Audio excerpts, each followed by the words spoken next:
मोदी जी को ये मालूम है कि जब तक नेपाल में पॉलिटिकल स्टेबिलिटी और पीस न हो तब तक हम लोग डेवलप नहीं कर सकते।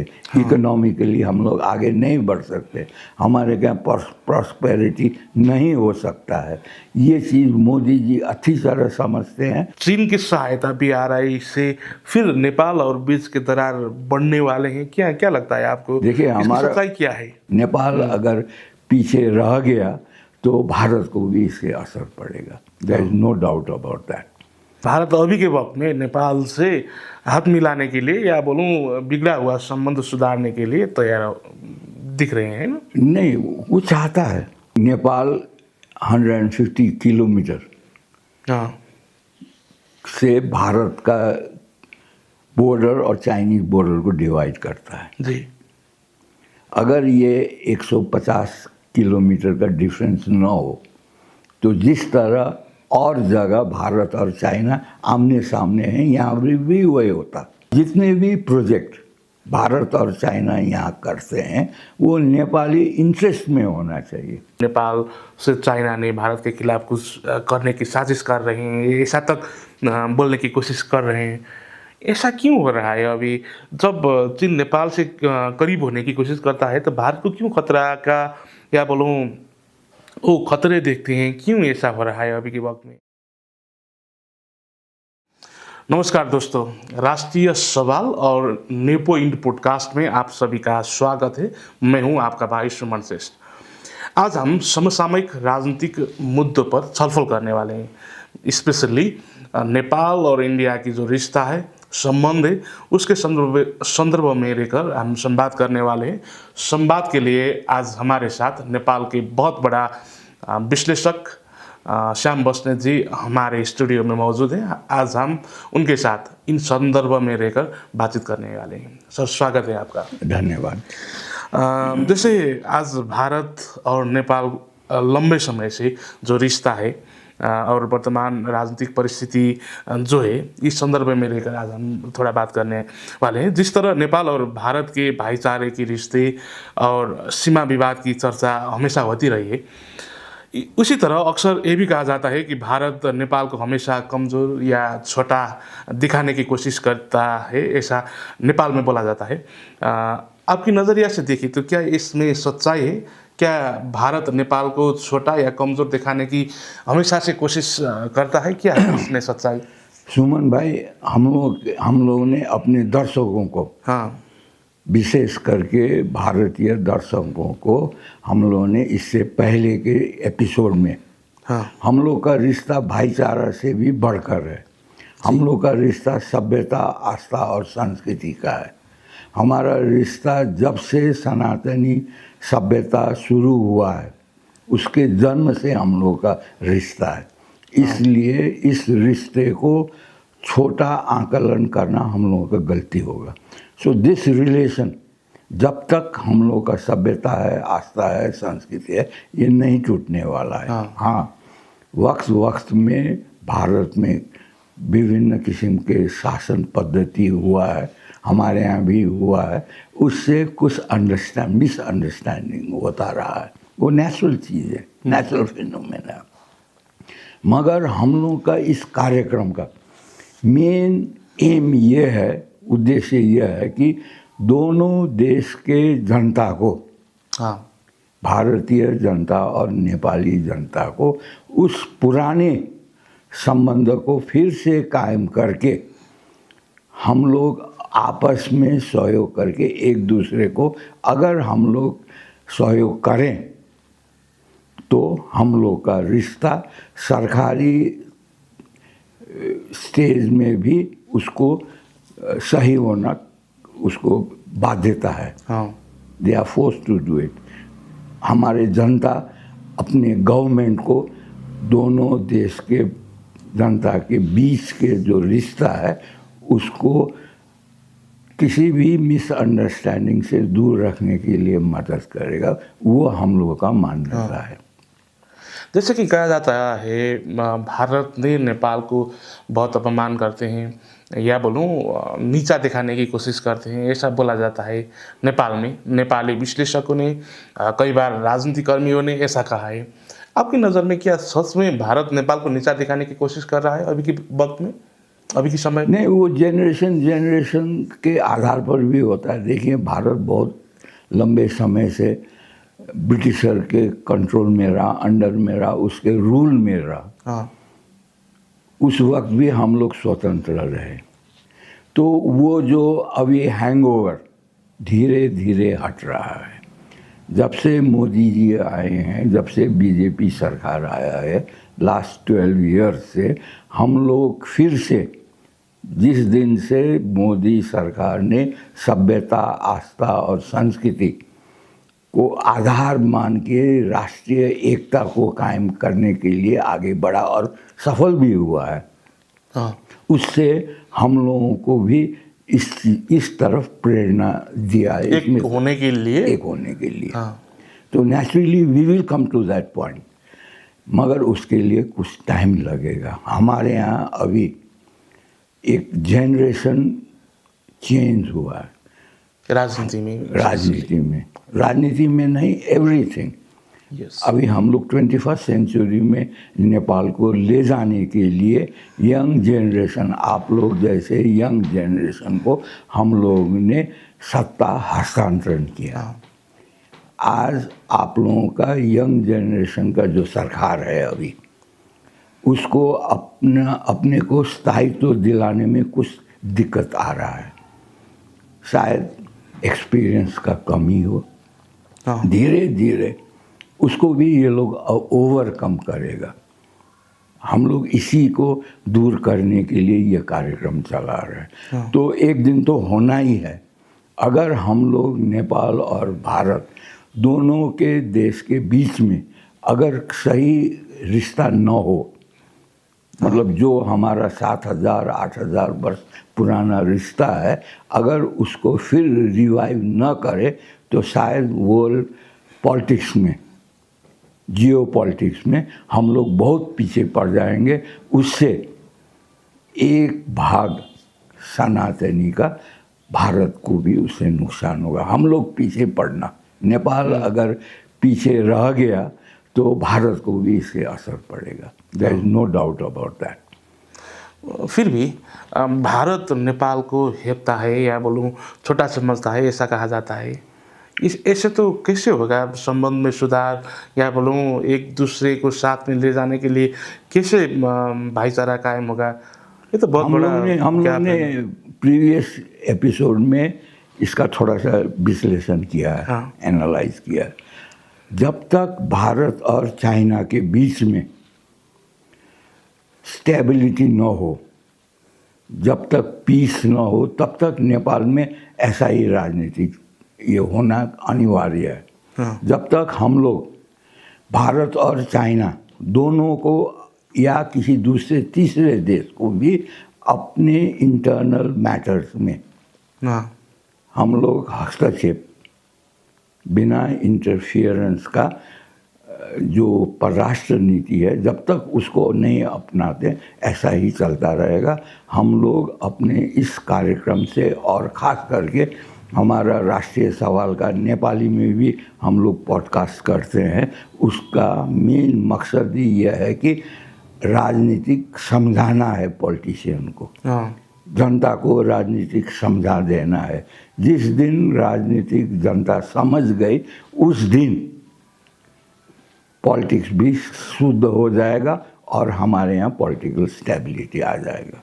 जी, अब जैसे आपने कहा, अब फिर भी नेपाल में जब संविधान लागू हुआ, नेपाल की संबंध में कहते 2072 में, उसके बाद नेपाल में नाकाबंदी किया गया भारत के द्वारा, और फिर भारत ने ही पीजी गठन किया था, उन्होंने उसका कभी स्वीकार भी नहीं किया। ऐसे देखे तो भारत ऐसा संकेत कर रहा है कि वो कभी भी नेपाल को अपने बराबरी की दर्जा कभी देना ही नहीं चाहती या स्वीकार ही नहीं करती, ऐसा दिखाया जाता है। उसमें हम लोग का इसमें भी क्या कमजोरी देंगे है ना, उसमें हम लोग का भी कमजोरी है। नेपाल का ही कमजोरी है। नेपाल का भी कमजोरी है, नहीं सिर्फ नेपाल का नहीं, नेपाल का भी कमजोरी है। हाँ। भारत का और खास करके मोदी जी का कमजोरी हम लोग ने इससे पहले भी विश्लेषण किया है। हम लोग ने जब इन्होंने नाकाबंदी लगाया, इस जो संविधान बनाया गया था आज से 12 वर्ष पहले, उसमें कुछ भारतीय पक्ष का कुछ चेंज या कुछ सुझाव हम लोग ने जब नहीं माना, और उसके बदले में जब हमारे यहाँ नाकाबंदी लग गया, ब्लॉकेज लग गया, उससे हम लोगों का रिश्ता खराब हो गया था भारत और नेपाल के बीच। नेपाल का। मगर अब जो चेंज आया है, यंग जनरेशन को हम लोग ने जब हैंड ओवर किया है शासन पद्धति, तब हम लोग ये चाहते हैं कि आजकल प्रैग्मेटिक होके सोचे, हमारे लीडरशिप भी सोचे, हमारा जनता भी सोचे। आज हम लोगों का प्रैग्मेटिक होना बहुत ज़रूरी है। आज कोई दूसरा इज़म नहीं चलता, प्रैग्मेटिज्म चलता है, ये मेरा मानना है। हम लोग धीरे धीरे उस तरफ चले जाएंगे। मेरे विचार में भारत इस चीज़ को अच्छी तरह समझ गया है, खास करके मोदी जी इसको समझ चुके हैं। शायद उसको एमेंड करने के लिए उन्होंने हमारा रूलिंग पार्टी के, स्वतंत्र पार्टी के सभापति को उस किस्म का जो उन्होंने स्वागत किया है, जो उन्होंने उसको जो प्रोमिनेंस दिया है, उससे भी इस चीज़ का हम लोग को झलक मिल रहा है। शायद उसको नेपाल में इस्टेब्लिश होने के लिए जब तक अमेरिकन इन्फ्लुएंस को हम लोग नज़रअंदाज नहीं करते हैं या इंटरफेरेंस को नहीं रोकते हैं, और भारत और चाइना दोनों इस क्षेत्र में शांति के लिए प्रयास न करें, तब तक ये संभव नहीं है। मेरे विचार में आज मोदी जी भी 3 राष्ट्र के विजिट टूर से वापस आ रहे हैं। एक नया किस्म का एक तो ग्रुपिज्म हो रहा है वर्ल्ड में, और नया वर्ल्ड ऑर्डर आ रहा है। उस नया और वर्ल्ड ऑर्डर में भारत और चीन को भी उस नया ऑर्डर में अपने को एडजस्ट करने के लिए या लीडिंग रोल प्ले करने के लिए अभी का जो पॉलिटिकल सिचुएशन है, जो इकोनॉमिकल सिचुएशन है, वर्ल्ड सिचुएशन है, उससे उसको कंपेल करेगा, ये मैं मानता हूँ। उसके बाद कुछ मेरे विचार में 1 फोर्टनाइट और अनदर मंथ हम लोग के यहाँ भी उस लाइन में सोचने के लिए हम लोग भी कंपेल्ड हो जाएंगे। अब ऐसे पूछें कि भारत अभी के वक्त में नेपाल से हाथ मिलाने के लिए या बोलूँ बिगड़ा हुआ संबंध सुधारने के लिए तैयार दिख रहे हैं ना? नहीं, वो चाहता है, क्योंकि भारत को ये मालूम है, मोदी जी को विशेष करके मोदी जी को ये मालूम है कि जब तक नेपाल में पॉलिटिकल स्टेबिलिटी और पीस न हो, तब तक हम लोग डेवलप नहीं कर सकते। इकोनॉमिकली हम लोग आगे नहीं बढ़ सकते, हमारे यहाँ प्रॉस्पेरिटी नहीं हो सकता है। ये चीज़ मोदी जी अच्छी तरह समझते हैं, और हम लोगों को भी आस्ते आस्ते हम लोग भी उस लाइन में सोचने के लिए मजबूर हो जाएंगे। उसमें हमें शंका नहीं है, कुछ टाइम लगेगा। यंग है, यंग ब्लड है, यंग जोश है, उन लोगों को ज़रा जल्दीबाजी है। They take the decision in a haste, एक बोलते हैं ना, young man in a haste. ये लोग हेस्ट में, यस, अभी का ज़माना स्प्लिट सेकंड डिसीज़न का ज़माना है, वो मैं भी मानता हूँ। मगर स्प्लिट सेकंड डिसीज़न लेने के लिए भी आपके पास जो अभी टेक्नोलॉजी है, you can make a split second decision with a proper aim, and then you will be successful. इन दिनों नेपाल में नेपाल द्वारा चीन की BRI परियोजना के तहत सहयोग लेने की बात चर्चा में है। साथ ही ये भी कहा जा रहा है कि भारत इसमें कभी इतना भी खुश नहीं है, ऐसा बोला जाता है। साथ ही यही भी कहा जाता है कि भारत इनको रोकने के लिए भी नेपाल सरकार को बोल रहे हैं, ऐसा भी कहा जाता है।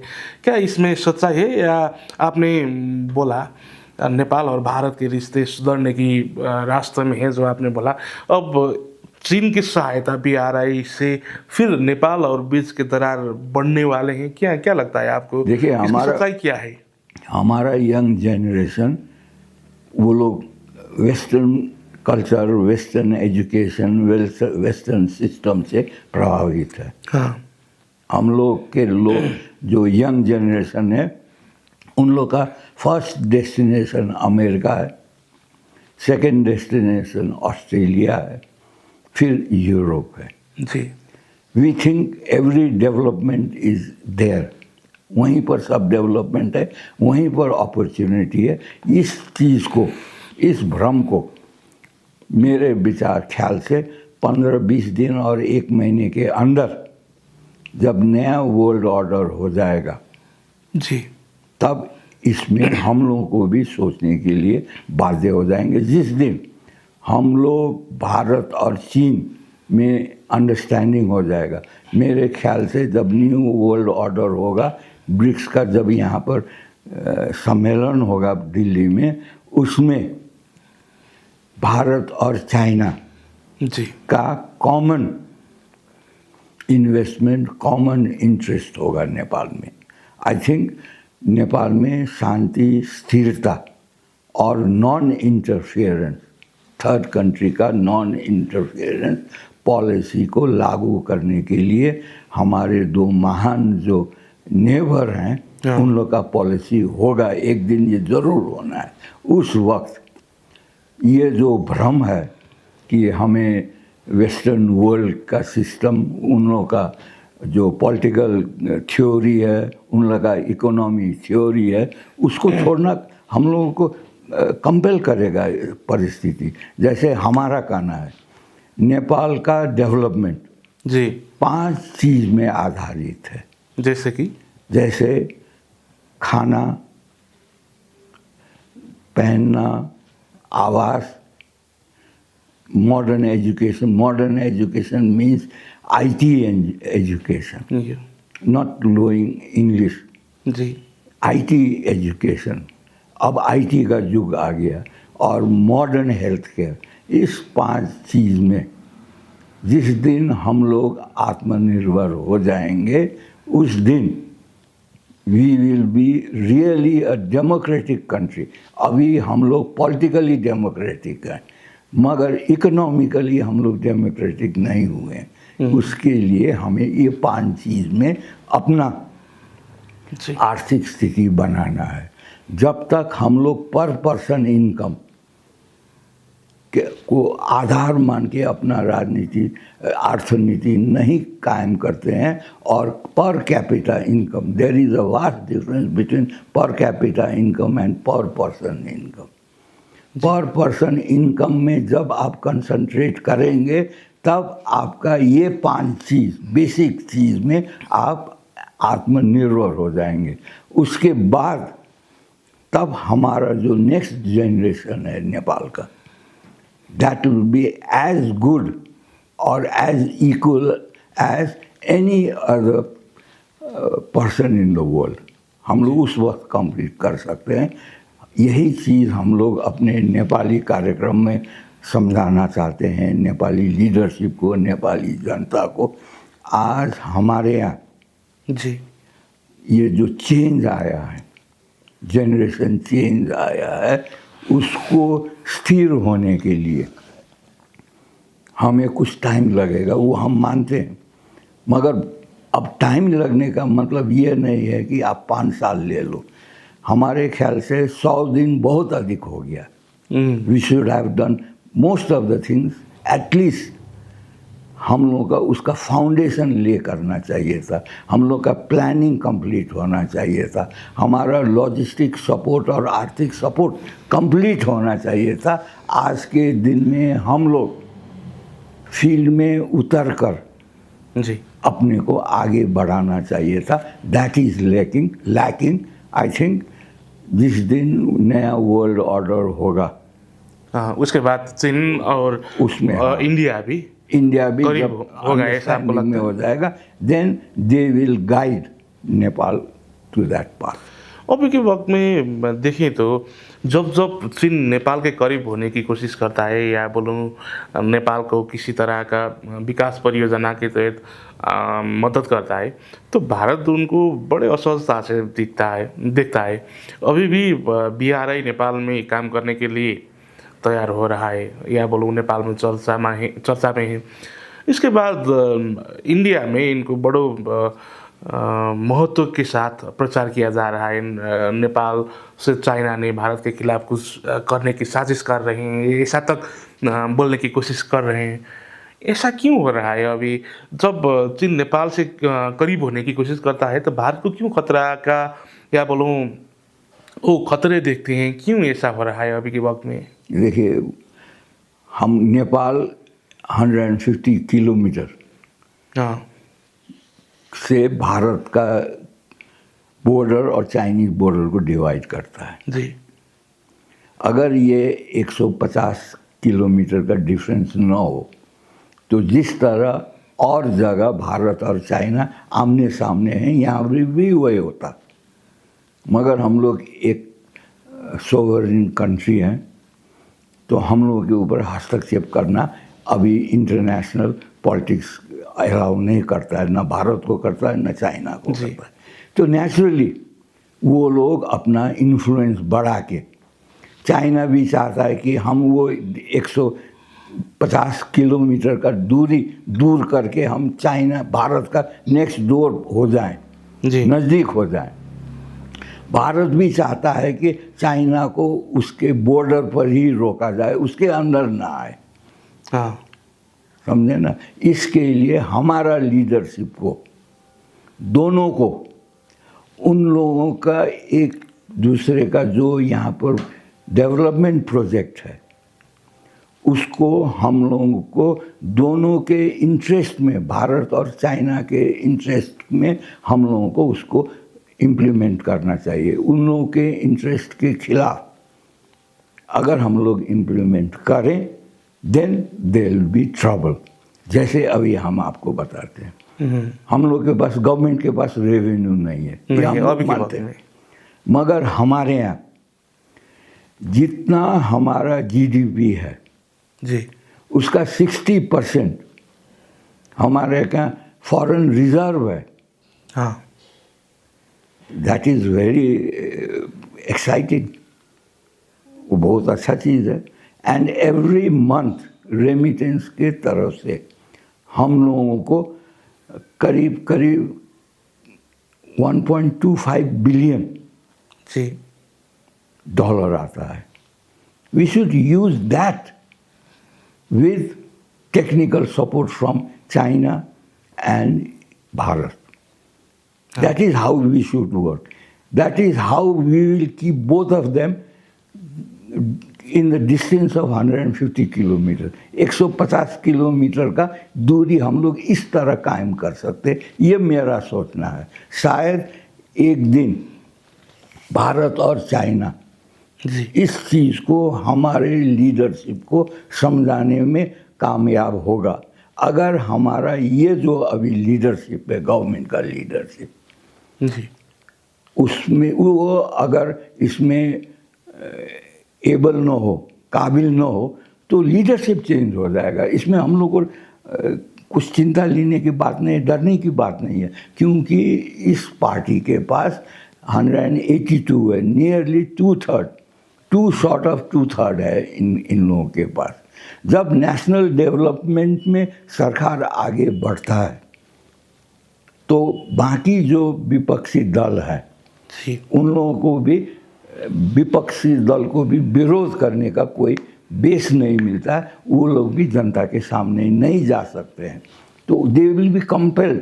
I think a day will come जब हम लोग सही अपना डेवलपमेंट का प्रोजेक्ट तैयार करते हैं, नीति तैयार करते हैं, पॉलिसी तैयार करते हैं, तब we have 275 members in our parliament. जी 275 को ही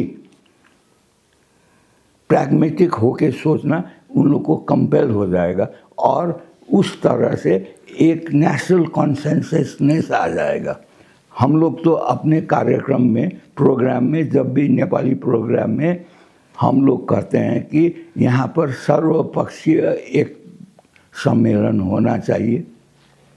ये सरकार सर्वदलीय करता है, दैट इज़ द डिफरेंस। अगर सर्वपक्षीय हो, उसमें हमारा सभ्यता जी, हमारा आस्था, हमारा संस्कृति, उसका भी रिप्रेजेंटेशन जब होगा, तब उससे एक नेशनल पॉलिसी आप क्रिएट करने के लिए आपको सहज होगा। और उस नेशनल पॉलिसी को चाइना और भारत दोनों को जी, साथ देने के लिए they will also be compelled. That is my thought.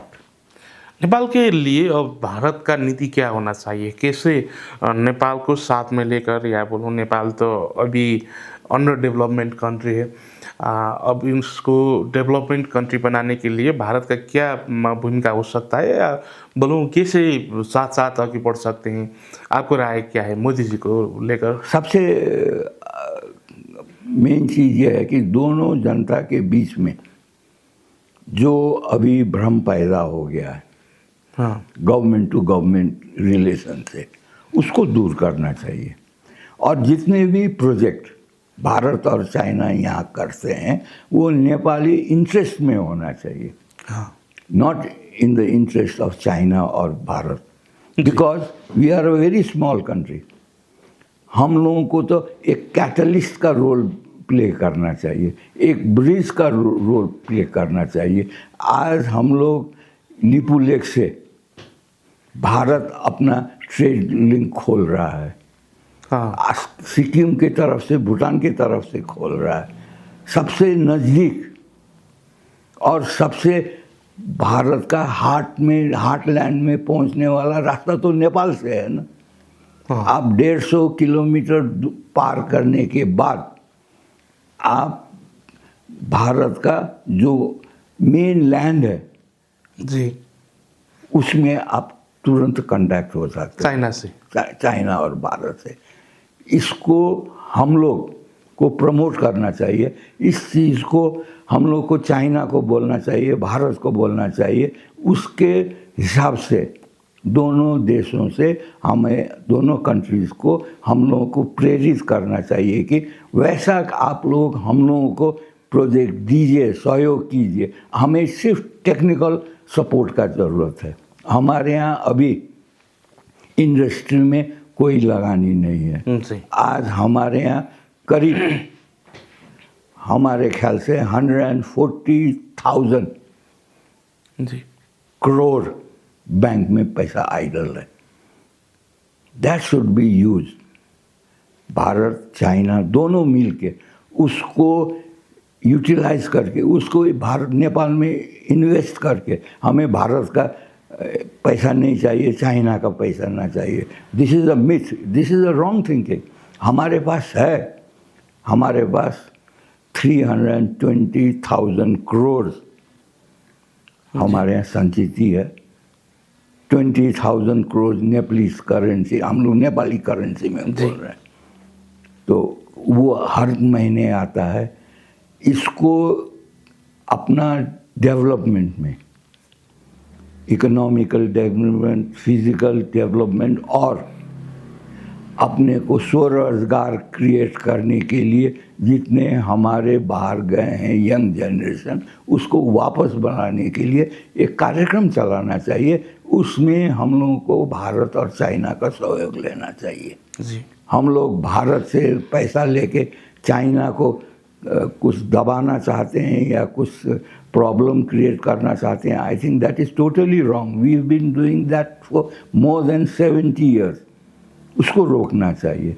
दोनों को मिल के उन लोगों का टेक्निकल सपोर्ट, लॉजिस्टिक सपोर्ट अगर वो लोग कर दें, और नेपाली हमारे जो इंटेलेक्चुअल्स है, हमारे जो वर्क फोर्स है, यंग जनरेशन को वो लोग मोटिवेट करके यहीं पर हमारे पैसे से ही अगर आगे बढ़े, तो आई think that will be the best thing.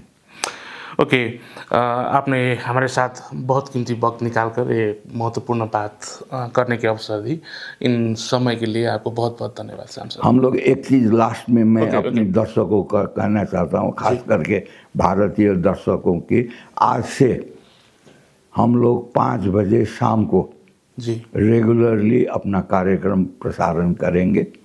ये हमारा पहला प्रयास है, गलती होती है, हम लोग चाहते हैं कि आप लोग इसको कमेंट करके सुधारें और हमारा ये प्रोग्राम भारत में शेयर कीजिए, जी इसको वायरल करने के लिए बूस्ट करा दीजिए और हमारा चैनल आप लोग सब्सक्राइब कीजिए, लाइक कीजिए, शेयर करके, कमेंट करके इस चैनल को आप लोग हेल्प कीजिए। ये हमारा चाहना है। धन्यवाद। बस, थैंक यू।